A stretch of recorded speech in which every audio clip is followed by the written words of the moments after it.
Umunsi mwiza mwebwe mudukurikiye muri mu bice bigiye bitandukanye, rero ndagira ngo mbabwire ati mukomeze kumererwa neza cyane.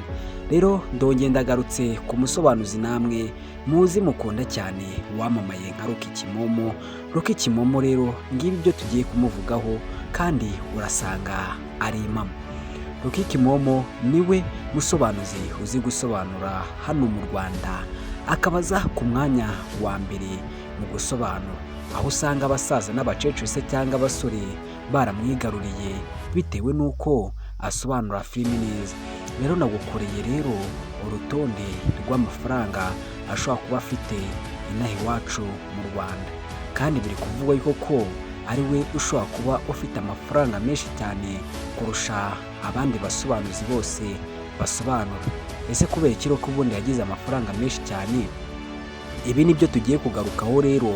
Kanda subscribe wibuke no kuba wakora ku nzogera kugira ngo tujye tubana muri documentary.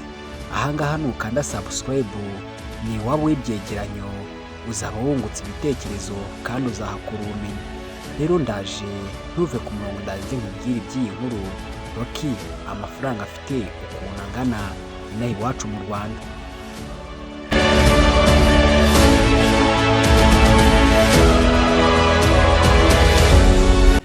Rocky rero bivuga ko amafaranga afite ari menshi cyane nk'uko nawe abyivugira ko ari Rocky Kimomo, kuko yaramamaye, yamamara mu ntara ndetse no mu bihugu by'umuturanyi ibi byose duturanye harimo Congo na Uganda, aho usanga abantu bose baramwigaruriye bitewe n'uko azi gusobanura filime kandi cyane bakabikunda.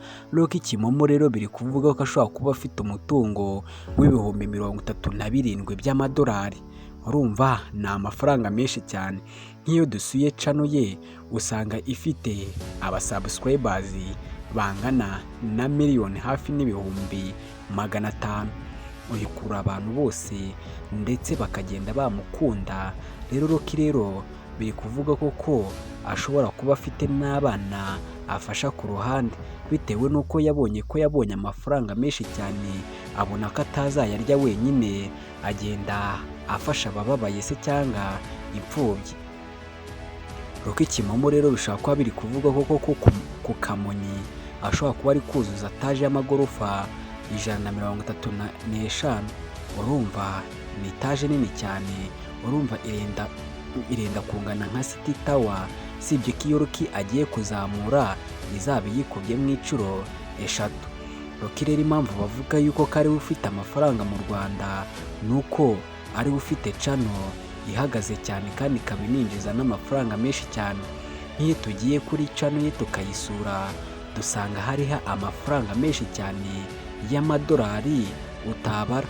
Ubundi bivuga yuko iyi channel ya Rocky ishobora kwinjiza arenga miliyoni 35 ku kwezi.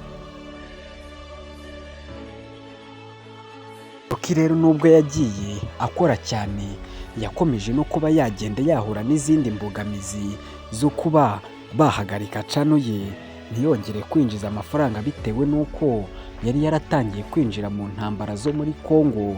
Ibi rero bituma rero iki gihugu cya Congo kibasha kuba cyamurega, maze channel ya Rocky babasha kuba bayihagarika mu buryo bwo kwinjiza amafaranga. Ibi ntabwo byamutindije cyane, ahubwo byaramubabaje cyane, aho yifatiye urugendo akerekeza muri Amerika ku cyicaro cya YouTube. Yaragiye arabasobanurira neza, asaba ko atazongera kuba yakora amahano nk'aya ngaya. Ariko Rocky ntabwo yanze gukomeza kuba yabyumva, ahubwo yarakomeje akora ibijyanye na politike, ariko bishobora kuba ko bishobora kuzamuteza ingaruka cyangwa bikamushyira mu mazi abira. Ngiye twabanaga rero muri iki kiganiro yari Kwizera Jean de Dieu. Kanda subscribe wibuke no kuba wakora ku nzogera kugira ngo tujye tubana muri documentary nk'izi ngizi. Reka mbabwire ati mukomeze kugira ibihe byiza cyane mwebwe mwakanze subscribe, murabe ingenzi cyane kandi Imana ijye ikomeza kuba yabahezagira.